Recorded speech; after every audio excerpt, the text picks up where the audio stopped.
নমস্কাৰ, ৰিপৰ্টাৰ অসমৰ বিশেষ অনুষ্ঠানলৈ স্বাগতম জনাইছোঁ। মই সুনীল পেগুৱে আৰু আলোচনাৰ সন্দৰ্ভত আমাৰ বিশেষ অতিথি হ'ল ৰাষ্ট্ৰবাদী লেখক সত্যৰঞ্জন বৰা ডাঙৰীয়া। নমস্কাৰ ডাঙৰীয়া। আপুনি যিকোনো ঘটনাৰ পাছত বিতৰ্কিত মন্তব্য কৰে আৰু সেই মন্তব্যটো আপোনাৰ বিতৰ্কিত হয় নে আপোনাক বিতৰ্ক কৰোঁ বুলি কৰে, আপুনি কি বুলি ভাবে?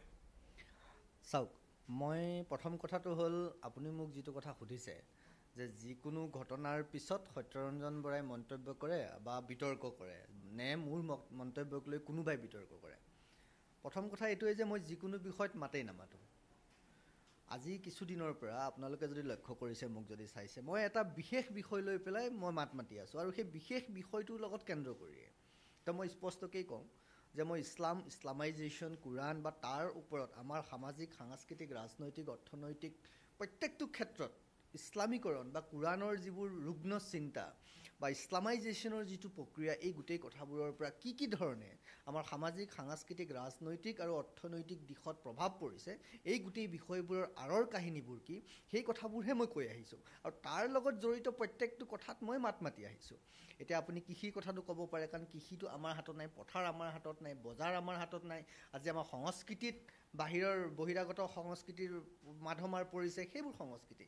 মোৰ মূল কথা একেটাই, মই মূল জেগাতে আছোঁ, তাৰ লগত সামঞ্জস্য থকা একেটা গুৰিৰ, একেটা মূলৰ পৰা আপুনি যেনেকৈ ডাল পাত বহুত ওলায়, মই মূল বিষয়টো তাতে আছোঁ, তাৰ লগত সামঞ্জস্য থাকি যিখিনি কথা কওঁ আৰু সঁচা কথাখিনি কওঁ।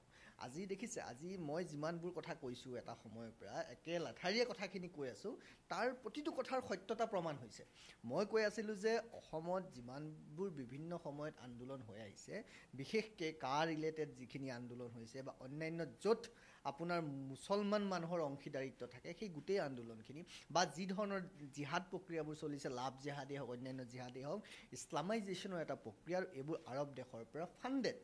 মই কৈ আছোঁ, আৰু মৌলানা মুফতিসকল তেওঁলোক আৰৱ দেশৰ একোজন এজেণ্ট আৰু তেওঁলোকে সাধাৰণ মুছলমানখিনিক ব্যৱহাৰ কৰিছে। মই সেই কথাটোও কৈছোঁ, কিয়নো মই সত্যৰঞ্জন বৰা মুছলমান বিদ্বেষী নহয়, মই মুছলমানক বেয়া নাপাওঁ, কাৰণ মই তেওঁলোকক একেলগে থাকিব খোজোঁ, একেলগে আমি থাকিব বিচাৰোঁ। কিন্তু তেওঁলোকক আৰৱ দেশৰ কিছুমান এজেণ্টে, স্পনচৰ্ড এজেণ্টে নষ্ট কৰিব আৰু নষ্ট কৰি আমাৰ মাজত আমাৰ সংস্কৃতিটো নষ্ট কৰি কেৱল ইছলামাইজেশ্যন কৰিব আৰু ডেটটো কোৰাণক লৈ পেলাই, কোৰাণক কেন্দ্ৰ কৰি, সেইটো আমি কিয় চাই থাকিম?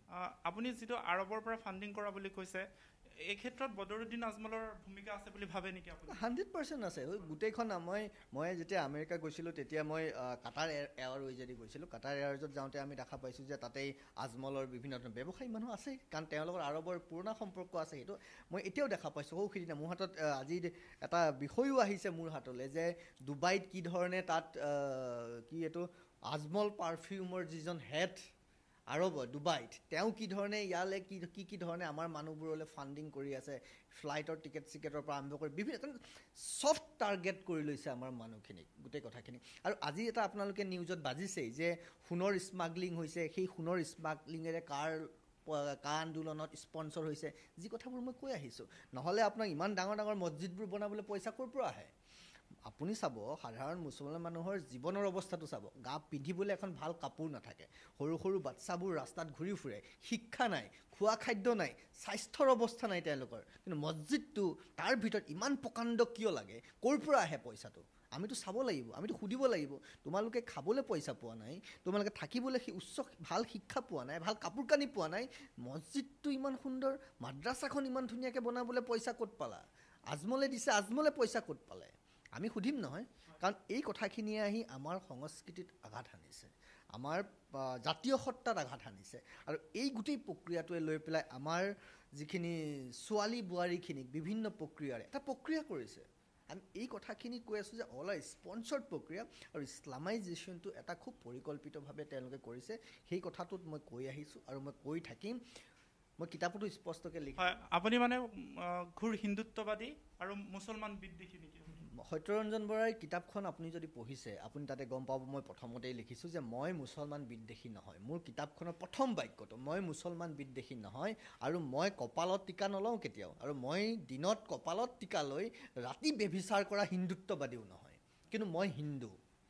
কিয়নো মোৰ ভাৰতীয় সংস্কৃতি মোৰ হিন্দু, মই হিন্দু ভাৰতবৰ্ষত জন্ম হৈছোঁ, ভাৰতীয় সংস্কৃতিত জন্ম হৈ গ্ৰহণ কৰিছোঁ। আৰু হিন্দু মানে কি? হিন্দু মানে মুছলমান বিদ্বেষী নহয়।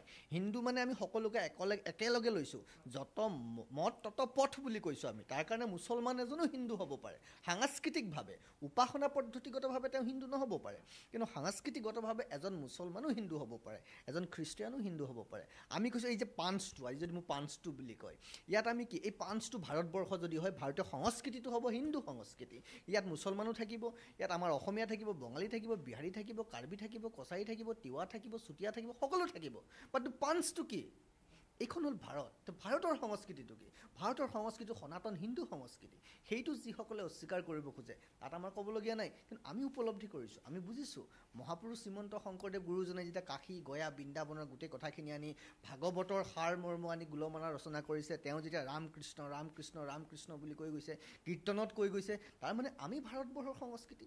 মহাভাৰতৰ যুদ্ধত যেতিয়া আমাৰ ইয়াৰ ভগদত্ত ৰজাই, প্ৰাগজ্যোতিষপুৰৰ ভগদত্ত ৰজাই মহাভাৰতৰ যুদ্ধত অংশগ্ৰহণ কৰিছে, সেই কথা আমি পাইছোঁ। তাৰমানে সেই ভাৰতীয় সংস্কৃতি আমাৰ হিন্দু সংস্কৃতি। সেই সংস্কৃতিটো নহয় বুলি আমি কেনেকৈ ক'ম?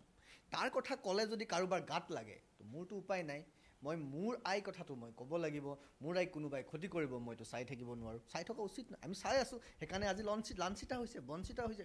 কিমান সহ্য কৰিব? এটা সীমা থাকে নহয় চব। মই মুছলমানক অপমানিত কৰিব খোজা নাই। আৰু আজি তেওঁলোকে যদি ভাবিছে সত্যৰঞ্জন বৰাই মুছলমান বিদ্বেষী হৈছে, সত্যৰঞ্জন বৰাই মুছলমানক অপমানিত কৰিছে, তেতিয়াহ'লে সেই সুবিধাটো মোক কোনে দিলে? সেই সুবিধাটো তেওঁলোকৰ কামবোৰে দিছে। আজি অপৰাধ যিমান চাই লাভ যে হাত, আপুনি হিন্দু ছোৱালী এজনীক ভাল পাওক, বিয়া পাতক, মোৰ ক'ব লগা একো নাই, কিন্তু হিন্দু পৰিচয় লৈ কিয় প্ৰেম মিছাৰ ওপৰত প্ৰতিষ্ঠিত হ'ব পাৰে নেকি?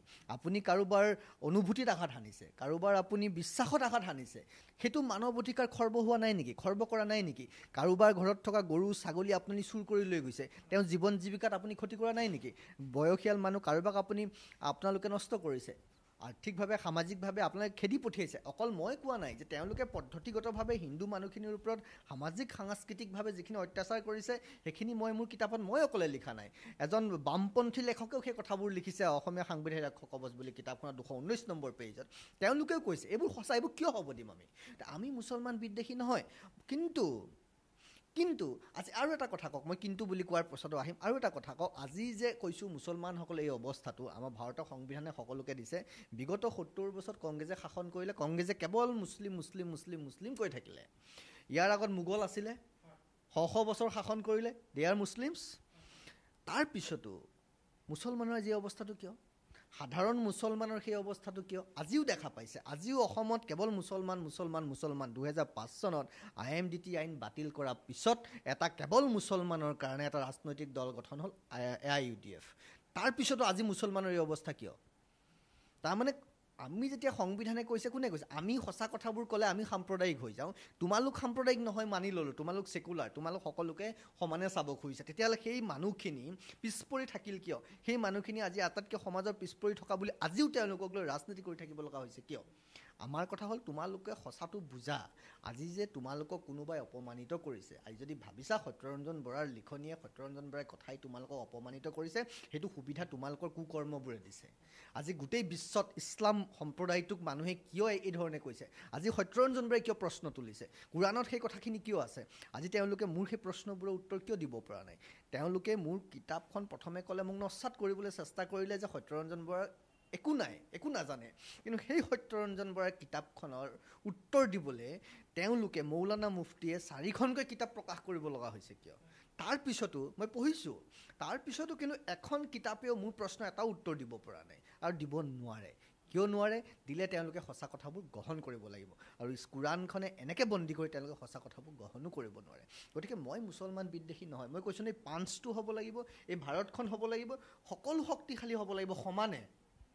সেইবুলি তোমালোকে নিজৰটো আগুৱাই লৈ যাবা আৰু আমি এৰিয়ে দি থাকিম, তোমালোকে একোৱেই এৰি নিদিবা, তোমালোকে কেৱল নিজৰ এক্সক্লুচিভনেছটো ধৰি ৰাখিবা, সেইটো হ'ব নোৱাৰে নহয়। সংবিধানখনত ইছলাম আৰু কোৰাণে নস্যাৎ কৰিছে ভাৰতীয় সংবিধানক। মইতো বিভিন্ন সময়ত কৈছোঁ, আজিও মই আকৌ কওঁ আপোনালোকৰ মাধ্যমেৰে, যে ভাৰতৰ সংবিধানত কৈছে আমি ছেকুলাৰ কিয়? আমাৰ কোনো ষ্টেট ৰিলিজিয়ন নাই।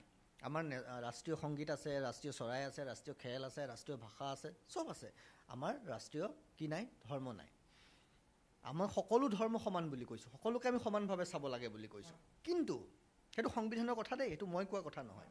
কিন্তু সেইখন ভাৰতবৰ্ষত, যিখন ভাৰতবৰ্ষত সংবিধানে চব ধৰ্ম সমান বুলি কৈছে, সেইখন ভাৰতবৰ্ষত ইছলাম যিটো ধৰ্ম, সেই ধৰ্মৰ যিখন কোৰাণ, সেই কোৰাণৰ ৩ নম্বৰ চূৰাৰ ১৯ আৰু ২০ নম্বৰ আয়াতটোত লিখা আছে, Allah is the only God, Islam is the only religion.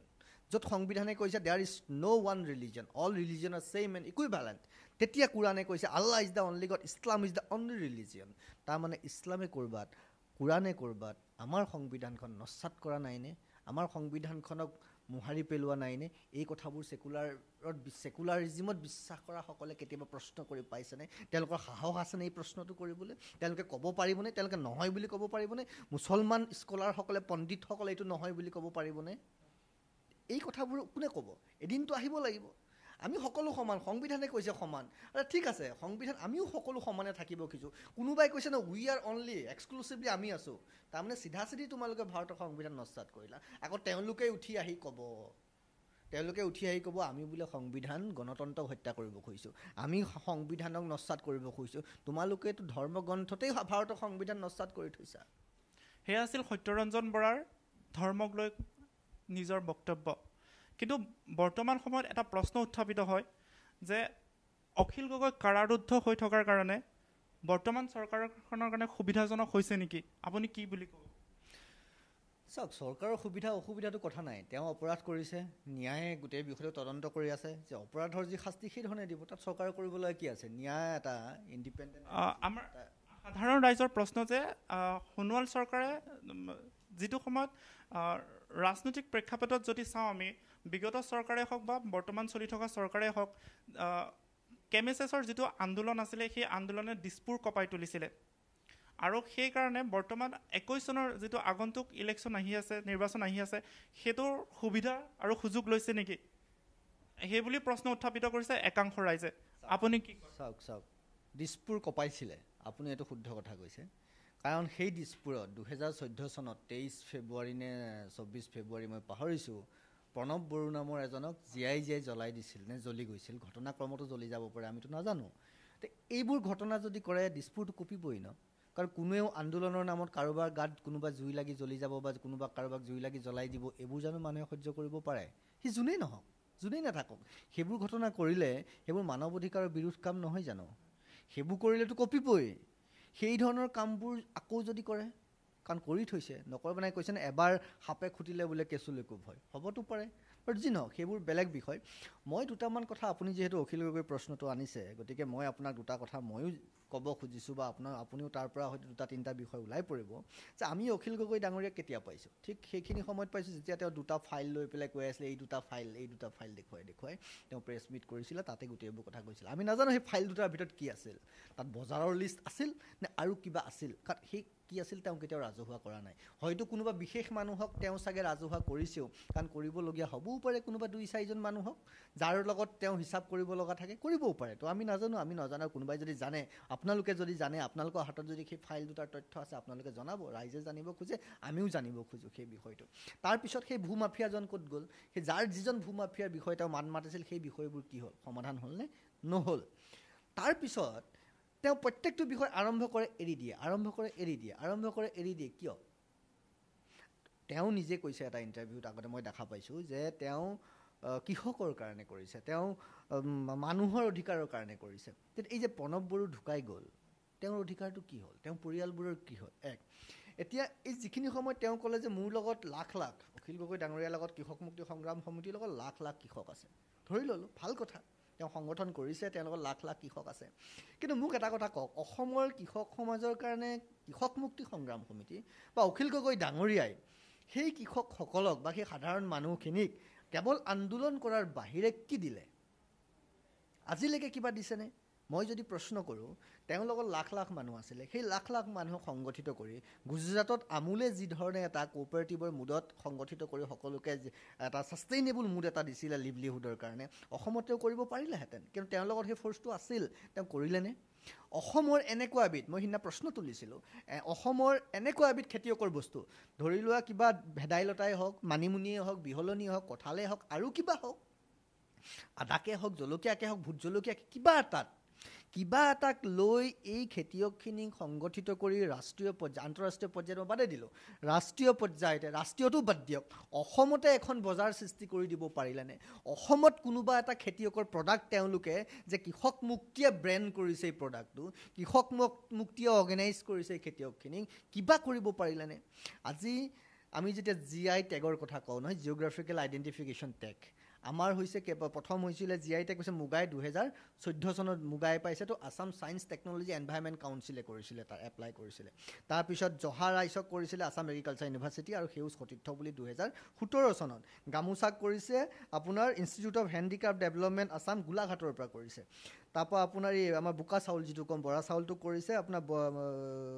Nalbari এটা NGOয়ে অখিল গগৈ কিয় নোৱাৰিলে কৰিব তেওঁলোকে কিবা কৰিব পাৰিছেনে কোনোবা এটা বিষয় লৈ পেলাই কেতিয়াবা কিবা ৰাষ্ট্ৰীয় যদি তেওঁলোকে প্ৰকৃততে অসমীয়া জাতিটোৰ খেতিয়কসকলৰ কাৰণে কিবা এটা কৰিছে খেতিয়ক জড়িত হৈ থকা কোনোবা এটা বিষয় ৰাষ্ট্ৰীয় পৰ্যায়ত তেওঁলোকে তুলি ধৰি এষ্টাব্লিছ কৰিব পাৰিছেনে আন্দোলন কৰাৰ বাহিৰে আৰু সেই অখিল গগৈয়ে এটা টিভি চেনেলত যেতিয়া ক'ব মোৰ কাম আন্দোলন কৰা তাৰমানে পইচা দিয়া আন্দোলন কৰিম নেকি কথাটো তেনেকুৱা নেকি আন্দোলন কৰা কাম যেতিয়া কাৰোবাৰ হ'ব তো আমি কাম তোমাৰ কাম সাংবাদিক ন তুমি নিজৰ জীৱিকাও লৈছা ৰাইজক বাতৰিও দিছা তোমাৰ কাম সাংবাদিকতা বুলি আমি বুজিম ল'ৰাজনে পাৰিশ্ৰমিকো লৈছে সাংবাদিকো দিছে যেতিয়া কোনোবা এজনে কয় যে মোৰ কাম আন্দোলন কৰা তো মই কি বুজিম তাৰমানে তুমি ঘৰ চলাবলৈ পেট চলাবলৈ আন্দোলন কৰিছা তাৰমানে য'ত পইচা থাকিব তাত আন্দোলন কৰিবা য'ত পইচা নাথাকে তাত আন্দোলন নকৰা কৃষকৰ প্ৰডাক্টটো আগুৱাই লৈ গ'লে কৃষকক লিভলিহুড দিলে তোমাৰ পইচা নাহে আহিলেও অকণমান আহিব যিখিনিয়ে তোমাৰ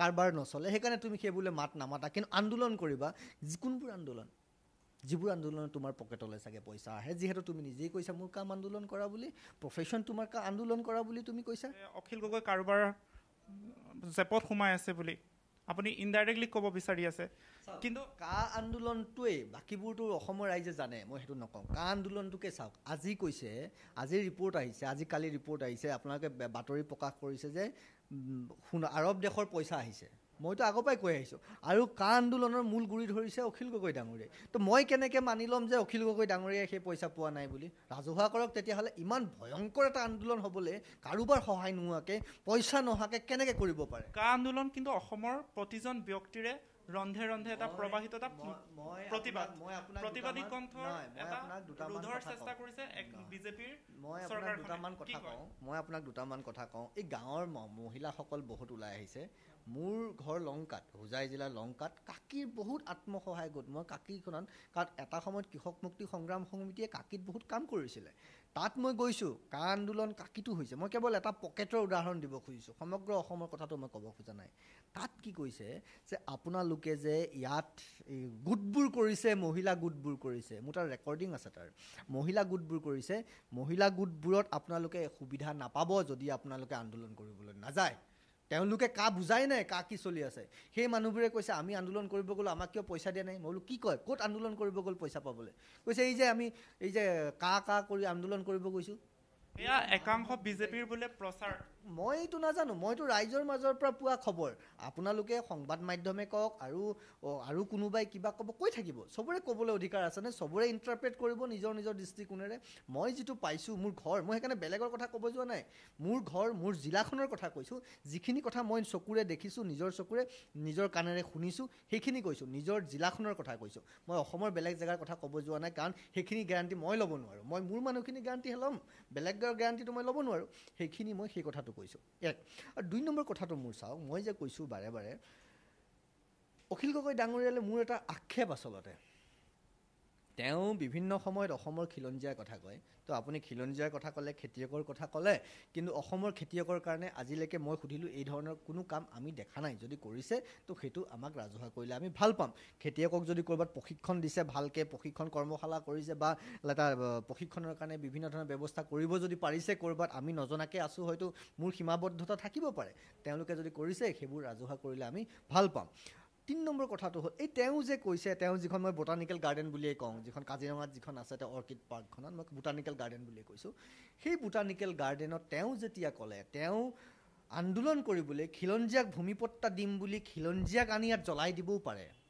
কৈছোঁ নে ঘটনাক্ৰমত জ্বলিল নে জ্বলাই দিলে সেইটোতো নাজানো আমি তো কাৰোবাক জ্বলাইও দিব পাৰে জ্বলিও গৈছে খিলঞ্জীয়া ভূমিপট্টা দিব পাৰিলেনে তেওঁ ভূমিপট্টা দিলেতো সৰ্বানন্দ সোণোৱাল ডাঙৰীয়া চৰকাৰে দিলে ভূমিপট্টা যি দিলে কাৰণ সেইটো অখিল গগৈৰ দায়িত্ব নহয় একজেক্টলি দায়িত্ব নহয় তেওঁৰ মই মানি লৈছোঁ সেইটো চৰকাৰৰ দায়িত্ব আৰু এইখন চৰকাৰে সেইটো ভূমিপট্টাত যিমান পাৰে সিমানখিনি দিবলৈ চেষ্টা কৰিছে কিন্তু মোৰ কথাটো হ'ল মোৰ প্ৰশ্নটো হ'ল এইটো খুব সুন্দৰ প্ৰশ্ন কৰিলে এইটো অখিল গগৈৰ দায়িত্ব নহয় পট্টা দিয়াটো তেওঁ এটা ভইচটো ৰেইজ কৰাব পাৰে কৰিছে তাৰ কাৰণে অসম চৰকাৰে আজি দিছে যিটো কংগ্ৰেছ চৰকাৰে সেই সময়ত নোৱাৰিলে সেইটো এপ্ৰিচিয়েট কৰিছোঁ মই কিন্তু সেই যে মানুহখিনি জাতি জনগোষ্ঠীৰ মানুহখিনি কোনোবা এজনৰ গাত জুই লাগি মৰি গ'ল সেই মানুহখিনিৰ সংস্কৃতিটো সেই মানুহখিনিৰ জীৱনধাৰাটো তেওঁ যেতিয়া ক'লে মোৰ পাৰ্কত মই মিয়া সংস্কৃতি সংৰক্ষণ দিম মিয়া সংস্কৃতিটো শব্দটো ক'ৰ পৰা আহিল কোনখন অসমীয়া অভিধানত মিয়া সংস্কৃতি আছে যিটো অসমীয়া অভিধান হেমকোষত আছে নে অন্যান্য অভিধানত আছে মোক এবাৰ দেখাই দিয়ক যিটো শব্দ অসমীয়া অভিধানত নাই তেনেকুৱা এটা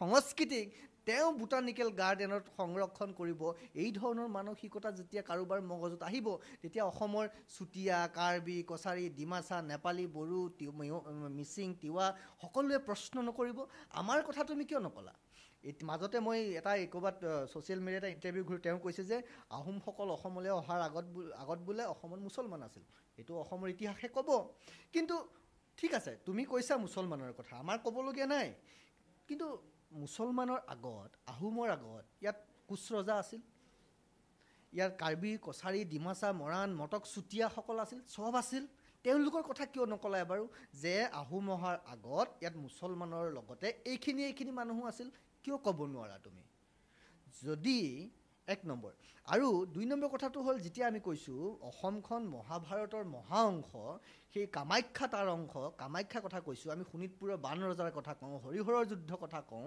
হৰিহৰৰ যুদ্ধ শোণিতপুৰত হৈছিল বান ৰজাৰ কথা কৈছোঁ এই গোটেই কথাবোৰ তুমি যদি প্ৰকৃততে অসমীয়া জাতি জনগোষ্ঠীক অসমীয়া জাতীয় সত্তাক অসমীয়া খিলঞ্জীয়া সংস্কৃতিটোক বিশ্ব দৰবাৰত জিলিকাব খুজিছা ৰাষ্ট্ৰীয় পৰ্যায়ত নিব খুজিছা তেতিয়াহ'লে অসমীয়া সংস্কৃতিৰ মূল কথাখিনি এৰাই চলা কিয় অসমীয়া জাতি জনগোষ্ঠীৰ মূল কথাখিনি এৰাই চলি কেৱল মুছলমান কেৱল মিয়া সংস্কৃতিৰ প্ৰতি এই প্ৰেমটো কিয় এইটো অসমৰ জাতি জনগোষ্ঠীয়ে সুধিব নহয় আন্দোলন কৰিবলৈ আমাক লাগিব মিয়াটো আছেই তেওঁৰ লগত তেওঁতো মিয়াৰে নেতা বুলি মই কওঁ কেৱল সেই বাংলাদেশী মুছলমানৰ নেতা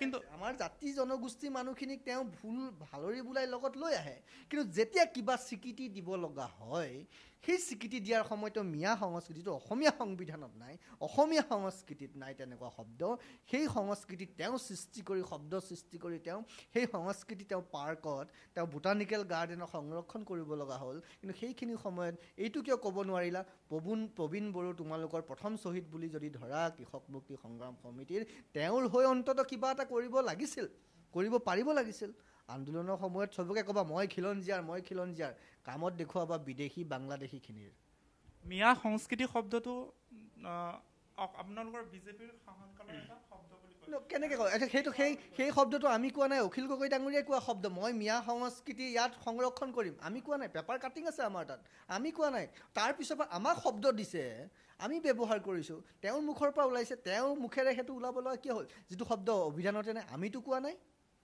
কথিত শব্দটো তেওঁ এটা ৰূপ দিব কিয় খুজিছে কিয় দিব লগা হৈছে মই কৈছোঁ যে মিয়াক ৰূপ দিবলৈ মিয়া সংস্কৃতিক ৰূপ দিবলৈ তেওঁ যে চেষ্টা কৰিছে তাতকৈ তেওঁ অসমীয়াৰ মূল বিষয় খিলঞ্জীয়াৰ মূল সত্তাটো এই কথাবোৰ তেওঁ কিয় নকয় নৰনাৰায়ণৰ কথা নকয় চিলাৰায়ৰ কথা নকয় তেওঁলোকে মৰাণ মটক চুতীয়াৰ কথা নকয় কাৰো কথা নকয় আন্দোলন কৰাৰ সময়ত মই তামুক খিলঞ্জীয়াৰ কথা ক'ব কিন্তু যেতিয়াই স্বীকৃতি দিয়া কথা আহিব তেতিয়াই কেৱল মিয়াৰ কথা আহে কিয় অসমৰ ৰাইজে জানিব লাগিব নহয় কথাবোৰ এতিয়া আৰু অসমৰ ৰাইজে কৈছে যি কৈছে তো অসমৰ ৰাইজে ক'ব বুজিব আমি আমাৰ কথাখিনি ৰাখিম আমাৰ কথাখিনিৰ পৰা যিখিনি গ্ৰহণ কৰিব লাগে বুলি ভাবে অসমৰ ৰাইজে গ্ৰহণ কৰিব কাৰণ প্ৰত্যেকজন মানুহৰ নিজৰ মন মগজু আছে বিচাৰ বিবেচনা কৰিব পৰা শক্তি আছে মই কৈছোঁ মানে শুদ্ধ নহয় যেনেকৈ কোনোবা এজন ক'লে মইতো নিবিচাৰোঁ মই কোৱা কথা নেমানিব নুশুনিবই কিন্তু যিখিনি কৈছোঁ আপোনালোকে যদি শুনে তাৰ পৰা নিজৰ মনত চিন্তা কৰিব বিশ্লেষণ কৰিব নিজৰ ভিতৰত যিখিনি গ্ৰহণ কৰিব পাৰে সেইখিনি কৰিব নোৱাৰাখিনি নকৰিব মই কাকো কেতিয়াও নকওঁ যে মোৰ কথা শুদ্ধ বুলি, নহয়, ভুল ধৰি লওক, কিন্তু তাৰ পৰা যদি ক'ৰবাত অকণমান চিন্তা কৰিবলগীয়া কিবা পায়, সেইটো বিষয়ত চিন্তা কৰি যি কৰিব লাগে বুলি ভাবে, সেইটো অসমৰ ৰাইজে নিজে সিদ্ধান্ত ল'ব। যে অসমত দেই আহোম স্বৰ্গদেউ চুকাফাৰ প্ৰতি, আহোমসকলৰ প্ৰতি মোৰ ব্যক্তিগতভাৱে, সমগ্ৰ অসমীয়া সকলোৰেতো এটা সহানুভূতি আছে, এটা আগ্ৰহ আছে, সন্মান আছে, শ্ৰদ্ধা আছে। মোৰ ব্যক্তিগতভাৱে এইকাৰণে আছে কাৰণ মই যিমানখিনি পঢ়িছোঁ, বিশ্বৰ ৰাজনৈতিক ইতিহাসত আমি যদি চাওঁ, কোনো ৰাজ পৰিয়াল এনেকুৱা নাই যি নিজৰ সম্পূৰ্ণ এৰি দি পেলাই ইয়াৰ জাতি জনগোষ্ঠীৰ লগত একাকাৰ হৈ পেলাই এটা জাতি নিৰ্মাণ কৰিবলৈ সক্ষম হৈছে, যিটো চাওলুং চুকাফাই সমস্তখিনি এৰি দিছে। মোগল আহিছে, ইছলাম ধৰ্ম প্ৰৱৰ্তন কৰিছে, ব্ৰিটিছ আহিছে, খ্ৰীষ্টিয়ান ধৰ্ম প্ৰৱৰ্তন কৰিছে। বিভিন্ন সময়ত তেনেকৈ আপোনালোকে চালে সেইবোৰ দেখা পাব। Ahom is the only kingdom যিটোৱে আহি সমস্তখিনি এৰি ইয়াৰ সকলোকে লগ লাগি পেলাই সেইটো গঠন কৰিছে। কিন্তু সেই আহোমে মোগলক বাৰে বাৰে পৰাস্ত কৰিছে, 17 বাৰ পৰাস্ত কৰিছে। সেই আহোমে মোগলক খেদি পঠিয়াইছে ইয়াৰ পৰা, অসম দখল কৰিব নিদিলে। আজি সেই আহোমৰ তেজ থকা বুলি কৈ অখিল গগৈ ডাঙৰীয়াই সেই মোগল বংশধৰসকলক নিজৰ বুকুত সুমুৱাই লৈছে। তেওঁ প্ৰকৃত আহোম, তেওঁ প্ৰকৃততে চুকাফাক বিশ্বাস কৰে নে তেওঁ প্ৰকৃততে লাচিত বৰফুকনক বিশ্বাস কৰে, সেই কথাও আজি অসমৰ ৰাইজে সুধিব নহয়। সেই উত্তৰ অখিল গগৈ ডাঙৰীয়াই দিব লাগিব। তেতিয়াহ'লে ভূমিপট্টা যিখন আইনৰ বিৰুদ্ধে প্ৰতিবাদ কৰিছিলে, ভূমিপট্টাৰ দাবীত দিছপুৰৰ কপাই তুলিছিলে, তেতিয়াহ'লে সেয়া মুছলমান প্ৰীতিৰ কাৰণে প্ৰতিবাদ কৰিছিলে নে অসমীয়া খিলঞ্জীয়াৰ কাৰণে কৰিছিলে? চাওক, ভূমিপট্টাৰ কাৰণে তেওঁ কাৰ কাৰণে কৰিছিলে সেইটো এটা বেলেগ বিষয়। কাৰণ তেওঁ যদি খিলঞ্জীয়াক, মই কোৱা নাই যে খিলঞ্জীয়াৰ কাৰণে কৰা নাই, তেওঁ প্ৰতিবাদটো ঠিকেই কৰিছে। কাৰণ প্ৰবীণ বড়োটো খিলঞ্জীয়াই ন, প্ৰণৱ বড়োটো খিলঞ্জীয়াই এজন যি জ্বলি গৈছিলে, তো কৰিছে। আৰু সেই হিচাপে কংগ্ৰেছে নোৱাৰিলে দিব, সৰ্বানন্দ সোণোৱাল ডাঙৰীয়া চৰকাৰে ভূমিপট্টা দিছে। মই আপোনালোকক দুটামান উদাহৰণ দিওঁ। এইটো আপোনালোকৰ হাতত চাগে ভুল তথ্য আছে, উচ্ছেদো কৰা হৈছে, মই নাই কৰা বুলি কোৱা নাই, উচ্ছেদো কৰিছে অবৈধভাৱে, য'ত আছে উচ্ছেদো হৈছে, ভূমিপট্টাও দিছে। মাজতে 24 লাখ দিলে, তাৰপিছত 24,000 দিলে, তাৰপৰা 23,000 দিছে, বিভিন্ন সময়ত দিছে। এটা এক্সাম্পল মই লাইভ আপোনাক দিওঁ। মাজুলীত গৈছোঁ মই যোৱা বছৰ, মানে 2019ত, মই 2019ৰ জানুৱাৰী মানত গৈছোঁ। তাতে মই কিবা এটা কাম কৰিব খুজিছিলোঁ, এইটো ভিতৰুৱা কথা মই কোৱা নাছিলোঁ, মই আপোনাক কওঁ। তাতে মই চাৰ্কল অফিচাৰৰ লগত গৈ বহিলোঁ। এজন মানুহৰ লগত মোৰ ব্যক্তিগতভাৱে চিনাকি হ'ল, তেওঁ বহুত মাতি আছিলে। তো মই চাৰ্কল অফিচাৰ তাত গ'লোঁ যে এওঁৰ লগত আমি এটা এগ্ৰিমেণ্ট কৰি মই এটা প্ৰজেক্ট কৰিব খুজিছোঁ, কাম কৰিব খুজিছোঁ। তেওঁ গোটেই বস্তুখিনি চালে, ঠিক আছে, যে এইখিনি তেওঁ দুটুকুৰা মাটি আছে, এটুকুৰাত 12 বিঘা আছে, এটুকুৰাত তেওঁ 21 বিঘা মাটি আছে। 12 বিঘা যি মাটি আছে, সেই 12 বিঘা মাটিটো তেওঁ কি হৈছে, আজি 1970 চনত পট্টা, কিন্তু সেইখিনি ভিতৰত আছে যিখিনি মোৰ কামত নালাগে। আৰু 21 বিঘা য'ত আছিলে সেইখিনি মোৰ কামত লাগিলেহেঁতেন। চাৰ্কল অফিচ 2 বছৰ হৈছে পট্টা হোৱা, যিখিনি 10 বছৰ নোহোৱালৈকে আপুনি কাকো দিব নোৱাৰে, গভৰ্ণমেণ্টৰ নতুন নিয়ম। মানে মই 19ত গৈছোঁ, 2 বছৰ মানে 17ত হৈছে, 17ত পট্টা হৈছে মাজুলীত। মই আপোনাক হিচাপ লাগিলে পট্টাসহ মই কৈ দিব পাৰিম ইয়াত, এতিয়া মোৰ লগত নাই, লাগিলে মই দি দিম আপোনাক কোনজন মানুহৰ 2 বছৰ ভিতৰত 2 বছৰ হৈছে পট্টা হোৱা। তাৰমানে আপুনি কেনেকৈ ক'ব মাজুলীত, মই সেইটো মাজুলীৰ এজন, তেওঁ মই নামটো পাহৰি গ'লোঁ, মোৰ মোবাইলত আছে, লাগিলে দিম, পট্টাসহ মই দি দিম। 2 বছৰ হৈছে পট্টা হোৱা, আপুনি লিজ ল'ব নোৱাৰে, আপুনি একো কৰিব নোৱাৰে। বুজি পাইছেনে? এইটো প্ৰুফ। আৰু সত্যৰঞ্জন বৰাই তথ্য নথকাকৈ, ভেলিড কথা নোহোৱাকৈ কেতিয়াও এনেই একো কথা নকয়। কাৰণ যিটো মই দেখিছোঁ, মই চকুৰে কৈছোঁ নহয়, চকুৰে যেতিয়ালৈকে মই নেদেখোঁ, এই দুখন কাণেৰে যেতিয়া মই নুশুনো, শুনিলেও বিশ্বাস নকৰোঁ, যেতিয়ালৈকে মই নেদেখোঁ আৰু যেতিয়ালৈকে মই নিজৰ ভিতৰত বিশ্লেষণ নকৰোঁ। সেইখিনি কৈছোঁ কাৰণেই কথাখিনি মই উপস্থাপন কৰিছোঁ আজি আপোনালোকৰ আগত। আপুনি অখিল গগৈ মুক্তি বিচাৰে নে নিবিচাৰে? নহয় চাওক, মুক্তি বিচৰা নিবিচৰাটো মই ক'বলগীয়া নাই। মই ক'লে মুক্তি নিদিয়ে, মই নিদিব বুলি ক'লেও চৰকাৰে নিদিয়ে। কিন্তু এটা কথা, যিসকল মানুহে অসমক, আপোনাৰ ব্যক্তিগত মতামত এইটো, যিসকলে অসমৰ পৰিস্থিতি কেৱল আন্দোলনমুখী কৰি ৰাখিছে, তেনেকুৱা মানুহক সদায় আমি, যিবোৰ মানুহে কেৱল বিচ্ছিন্নতাবাদত বিশ্বাস কৰে, যিখিনি মানুহে কেৱল নাজানো, নহ'ব, নুশুনো, নুবুজো, কেৱল নতে লাগি থাকে, যিবোৰ মানুহৰ কাৰণে আমাৰ কোনো ধৰণৰ একো হোৱা নাই। জাপানৰ প্ৰাইম মিনিষ্টাৰ আহিব কথা আছিলে অসমলৈ, যদি আহিলেহেঁতেন কিবা হ'লহেঁতেন, কিন্তু হ'বলৈ নিদিলে। কিয় নিদিলে? ইয়াৰ কাৰণ কি? এইবোৰ বিশ্লেষণ কৰিব লাগিব। তেনেকুৱা পৰিস্থিতি যে আকৌ নকৰিব সেইটো কোনে ক'ব? কিন্তু এনেকুৱা প্ৰেক্ষাপটত চৰকাৰে যি ভাল বুলি ভাবে সেইটো চৰকাৰে সিদ্ধান্ত ল'ব, মইনো কোন হয় ক'বলগীয়া। গণতন্ত্ৰত প্ৰতিবাদৰ এটা নিজা পৰিভাষা আছে, নিজা সংজ্ঞা আছে, তাৰ নিজা এটা ডিজাইন আছে। আপুনি সেই ডিজাইনৰ পৰা বাহিৰত যাব নোৱাৰে। কিন্তু আমি কাত কি দেখিলোঁ? ৰাজহুৱা সম্পত্তি ভাঙিলোঁ প্ৰত্যেকবাৰে। সেই 14 চনৰ সেই আন্দোলনতো আমি কি দেখিছিলোঁ? গুৱাহাটীৰ ৰাজপথ ৰক্তাক্ত হৈ গৈছিল 2014 চনত। আমাৰ মনত আছে, আমি নিজে দেখিছোঁ। তেতিয়া মই অসম পুলিচৰ ইমাৰ্জেঞ্চি ৰেছপন্স ছিষ্টেমটো তাৰ লগত মই কাম কৰি আছিলোঁ। মই দেখিছোঁ ওচৰৰ পৰা কি হৈছিল তাত, কিয় হৈছিল, বাৰে বাৰে তুমি আহি পেলাই ৰক্তাক্ত কৰিবা পৰিৱেশ আৰু আমি মুকলিকৈ এৰি দিম, সেয়া নেকি প্ৰতিবাদৰ মানে ৰক্ত নেকি? প্ৰতিবাদৰ ভাষাটো ৰক্ত হ'ব নোৱাৰে। তো সেইখিনিয়ে কয়, সেইটো আমি এনকাৰেজ কৰা উচিত নহয়, আপোনালোকেও সেইটো এনকাৰেজ কৰা উচিত নহয় বুলি মই ভাবোঁ ব্যক্তিগতভাৱে। এয়া আছিল অখিল গগৈৰ সন্দৰ্ভত সত্যৰঞ্জন বৰাৰ মন্তব্য। বৰ্তমান আৰু এটা প্ৰসংগলৈ আহিব বিচাৰিছোঁ। বৰ্তমান গৰু চিণ্ডিকেট, সমগ্ৰ ৰাজ্যতে গৰু চিণ্ডিকেটে ব্যাপক প্ৰসাৰ লাভ কৰিছে। উদাহৰণস্বৰূপে ধুবুৰীত যদি কাহিনী ক'ব বিচাৰোঁ, তেতিয়া সাংবাদিক নিগ্ৰহৰ ঘটনা সংঘটিত হৈছে, সাংবাদিক জেললৈ যাবলগীয়া হৈছে, যাৰ ফলত বিজেপি চৰকাৰে, এটা অভিযোগ আছে যে ৰাইজে অভিযোগ কৰে যে বিজেপি চৰকাৰে এইসকলক সুবিধা কৰি দিছে যে গৰু চিণ্ডিকেটৰ বাবে। কি কয় আপুনি? চাওক, গৰু চিণ্ডিকেটটো, কাৰণ গৰু বিষয়টো, আমি গৰুক অসমীয়া বুলি যদি আমি কওঁ নহয়, অসমীয়াৰ গৰুৰ প্ৰতি এটা সুকীয়া সন্মান আছে। সেইকাৰণে আমাৰ বছৰৰ প্ৰথম বিহুটো গৰু বিহু, বহাগৰ প্ৰথম বিহুটো গৰু বিহু। আৰু যাক আমি গৰু বিহু বুলি কৈছোঁ, তাত উত্তৰ ভাৰতত গো পূজা বুলি কৈছে, গো মাতা বুলি কৈছে। আৰু আমি যেনেকৈ গৰুক নোৱাওঁ ধুৱাওঁ নহয় বহাগত, তেনেকৈ আপোনাৰ মকৰ সংক্ৰান্তিৰ সময়ত পোংগাল বুলি তামিলনাডুতো গৰু গা পা ধুৱায়। তো ভাৰতবৰ্ষত গৰুৰ প্ৰতি এটা সুকীয়া সন্মান আছে, গৰুৰ সুকীয়া চৰিত্ৰ আছে। আমি যেতিয়া ভগৱান শ্ৰীকৃষ্ণক আমাৰ আৰাধ্য পুৰুষ বুলি মানিছোঁ, তেওঁৰ লগত গৰুৰ সম্পৰ্ক আছে, তেওঁ নিজে গোৱাল আছিলে, সেই কথাবোৰ আমি জানো। গতিকে গৰুৰ ওপৰত কোনো ধৰণৰ অত্যাচাৰ আমি সহ্য কৰা উচিত নহয়, বা আমি নকৰোঁ। অন্ততঃ আমিবোৰে, যিবোৰে ভাৰতীয় সংস্কৃতিত বিশ্বাস কৰোঁ, যিবোৰে অসমীয়াৰ সত্তাত বিশ্বাস কৰোঁ, জাতীয় সত্তাত বিশ্বাস কৰোঁ নহয়, তেওঁলোকে কেতিয়াও গৰুক লৈ ব্যৱসায় নকৰে। ব্যৱসায় মানে আপুনি কাৰোবাক হাল বাবলৈ 2টা গৰু লাগে, আপুনি কিনি দিব, ঠিক আছে। কাৰোবাক বোলে ডায়েৰী ফাৰ্ম এখন কৰিব, তেওঁ গোচালা কৰিব, তেওঁক আমি 10জনী গাই কিনি দিব খুজিছে, ইটছ অ'কে, সেইটো হ'ব পাৰে, কাৰণ সেইটো আমাৰ কৰাৰ দায়িত্ব, সেইটো আমি কৰিব লাগিব। তাক লৈ গৰু চোৰৰ নিচিনা কাম, সেইটো ভাৰতীয় সভ্যতা সংস্কৃতি কেতিয়াও স্বীকৃতি দিয়া নাই। আৰু এই বিজেপি চৰকাৰখনৰ দিনত যিখিনি আমি খবৰ পাইছোঁ, সেইবোৰ যদি কৰিছে কোনোবা বদমাচি চোৰাং কৰিয়ে কৰিছে গোটেই কথাখিনি। আৰু মুখ্যমন্ত্ৰী দেখিছে কিমান শক্তিশালীভাৱে ইয়াৰ ওপৰত তেওঁ একশ্যন লৈছে, ইয়াৰ ওপৰত তেওঁ ব্যৱস্থা গ্ৰহণ কৰিছে। এই কথাবোৰত, কাৰণ আমাৰ কাৰণে কি হয় চাবচোন, আপোনাৰ ঘৰতো গৰু আছে, গাই যিজনী থাকে, গাইজনীক আমি কি কৰোঁ, আমি গাইজনীক কেতিয়াও মানে এটা নাম দি লওঁ চাবচোন, কেতিয়াও তুচ্ছ তাচ্ছিল্য নকৰোঁ। যে গাইজনী কলা যদি হয় কলি, বগী, লক্ষী, সৰস্বতী, কিবা এটা নাম দি লওঁ। তাৰমানে সি গাইজনী আমাৰ ঘৰৰ এটা পৰিয়াল, পৰিয়ালৰ এটা সদস্য বুলি আমি সেই মান্যতা দিওঁ গৰুক। হালোৱাহালকো তেনেকৈ হাল বোৱাৰ পিছত গা পা ধুৱাই ধুনীয়াকৈ সিহঁতে কষ্ট নাপায় সেই ধৰণে ৰাখোঁ। তো গৰুক আমি সেই ধৰণে সন্মান কৰি ৰাখিছোঁ, সন্মান কৰি আছোঁ। আৰু গৰুক লৈ যি সময়ত এনেকুৱা ধৰণৰ পৰিৱেশটো হৈছে, মুখ্যমন্ত্ৰী মহোদয়ে যথেষ্ট কঠোৰ ব্যৱস্থা গ্ৰহণ কৰিছে, তাত আমি এপ্ৰিচিয়েট কৰিছোঁ। আৰু সোনকালে আমি এইটো ক'ম, মই ব্যক্তিগতভাৱে সত্যৰঞ্জনভাৱে এইটো ক'ম যে গৰুক কেন্দ্ৰ কৰি অন্ততঃ ভাৰতবৰ্ষত আৰু অসমত, য'ত আমি প্ৰথম বিহুটো গৰু বিহু হিচাপে পালন কৰোঁ, য'ত আমি গৰু লাও খা বেঙেনা খা বুলি কৈ গৰুৰ দীৰ্ঘায়ু কামনা কৰোঁ, তাত গৰুক কেন্দ্ৰ কৰি কোনোবা, সি যোনে নহওক, গৰুক কেন্দ্ৰ কৰি কোনোবাই চোৰাংকৈ ব্যৱসায় কৰিব, সেইটো আমি গ্ৰহণযোগ্য বুলি নাভাবোঁ। সেই কথাটো আমিও পাৰোঁ, যাক পাৰোঁ যেনেকৈ পাৰোঁ আমি বিভিন্ন সময়ত কথাবোৰ কৈ আহিছোঁ। আৰু মুখ্যমন্ত্ৰী মহোদয়ে এই বিষয়টো খুব কঠোৰ হাতেৰে চাইছে আৰু চাব বুলি আমি বিশ্বাস কৰিছোঁ। তেওঁ ইতিমধ্যে বিভিন্ন পদক্ষেপো গ্ৰহণ কৰি দেখিছে। আপুনি ধুবুৰীৰ আপোনাৰ আৰক্ষী অধীক্ষকক তেওঁ ইতিমধ্যে বদলি কৰিছে। এইবোৰ তেওঁ চকুত পৰিছে, তেওঁ কৰিছে। সেইটো কেৱল ৰাজনীতিৰ বাবেহে বোলে, ৰাজনীতিৰ মুনাফাৰ বাবে কৰিছিলে মুখ্যমন্ত্ৰীগৰাকী? নহয়, চাওক, মই কৈছোঁ নহয়, প্ৰত্যেকৰে দৃষ্টিকোণ বেলেগ বেলেগ হ'ব। এতিয়া এনেকুৱা মানুহ আছে, কাম যদি কিয় কৰিলে, কাম নকৰিলে ক'ব নাই কৰা, কৰিলে ক'ব কিয় কৰিলে, তো তাৰ মাজেৰে চলিব লাগিব।